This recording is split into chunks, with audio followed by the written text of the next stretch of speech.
Section 12.5. Let's take a look at the binomial theorem. This is very similar to Pascal's triangle, but this is a different way of expanding binomials, the binomial theorem. The directions say do it with this method. There's a couple things I'm going to be looking for. Okay, first of all, the great news is you don't have to draw a big triangle. If you have the power of n, we're going to find the coefficients by doing n choose 0. That's the coefficient. We're going to come back to the term itself in just a second. Make sure you write tiny. I'm going to write a lot of stuff here. Then we're going to write n choose 1 plus n choose 2. Okay, you get the idea. Plus dot dot dot. Let's go somewhere random in the middle. Right in the middle of this expanded binomial right here, let's have n choose r. And choose r right in the middle. I don't know what number that is. It's just in the middle. And then we're going to have a term plus dot dot dot and then plus the last one. If you have n and first you choose 0 and then 1 and then 2 and then 3, you could go as high as n. And choose n. That's as high as you could go. Okay, now that's how you find the coefficients. And we learned about how to find that calculation by hand with a formula and with our calculator. Now let's talk about the term itself. Our first variable here is an a. So you start with a, and you have a to the power of n, as much as you can get. Then the very next one has a little bit less a's. A to the power of n minus 1, one less. And then the next one's going to have a to the power of n minus 2. Okay. So what I want you to notice right here is if you have n choose 1, how do you know what the power is going to be? And if you have n choose 2, then it's going to be n, a to the power n minus 2. So if we go all the way to here, it's going to be a to the power of n minus r, n minus r. And how many a's do you have at the very, very last term? No a's. No a's. A to the none. That's when you're going to bring it on back with some b's. So let's take a look at b, the second variable we have. At the very, very end, you have all b's. B to the power of n.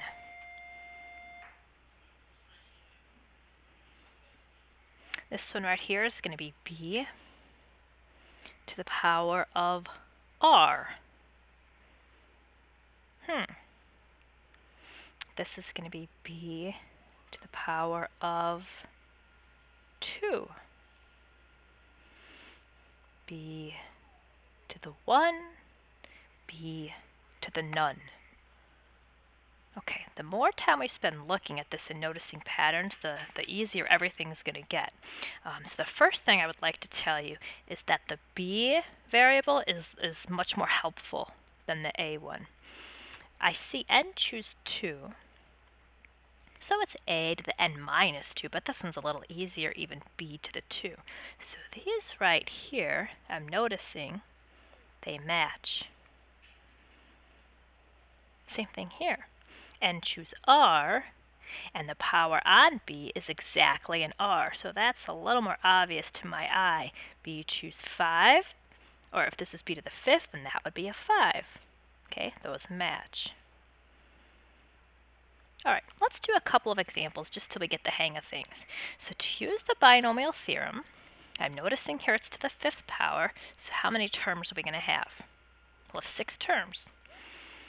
1, 2, 3, 4, 5, 6.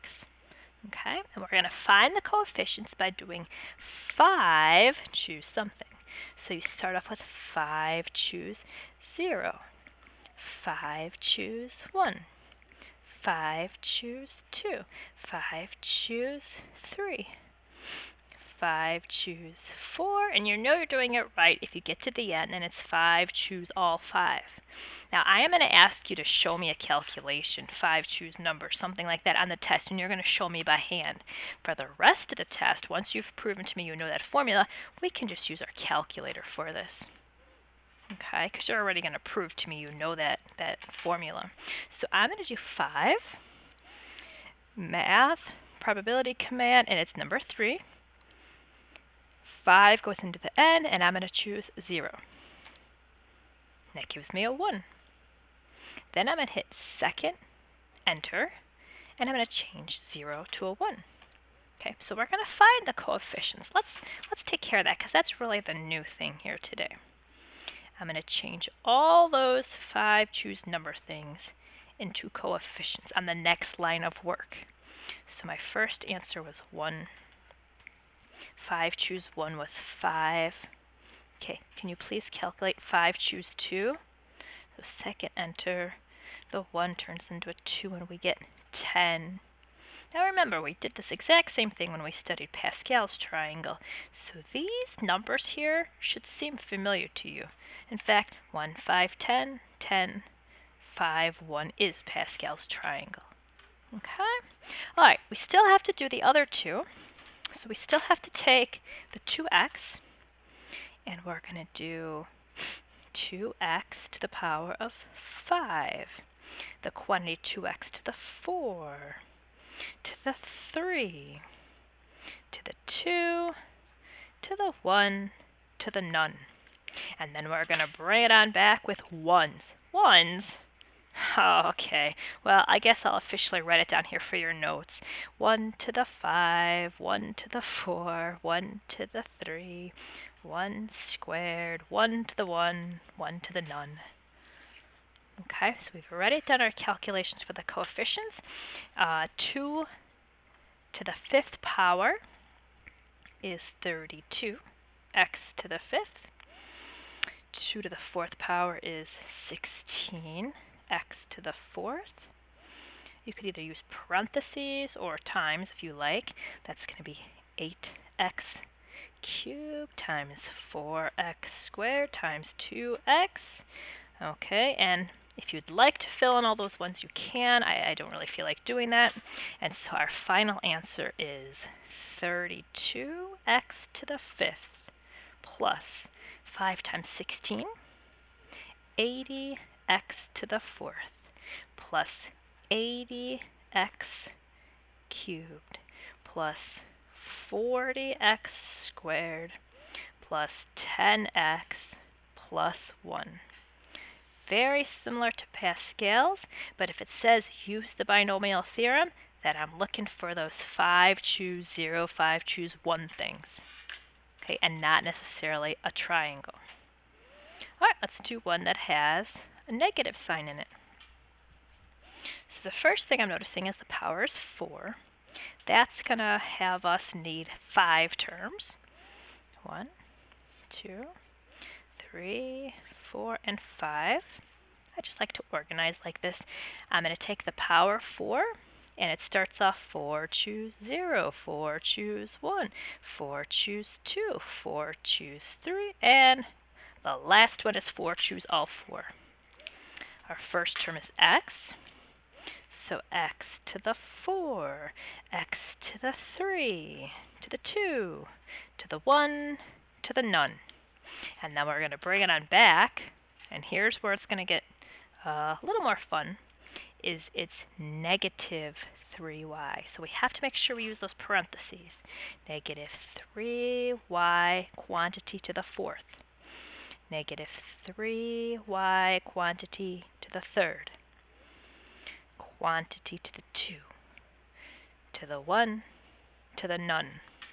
So the first thing I think I'm going to do is get all the coefficients.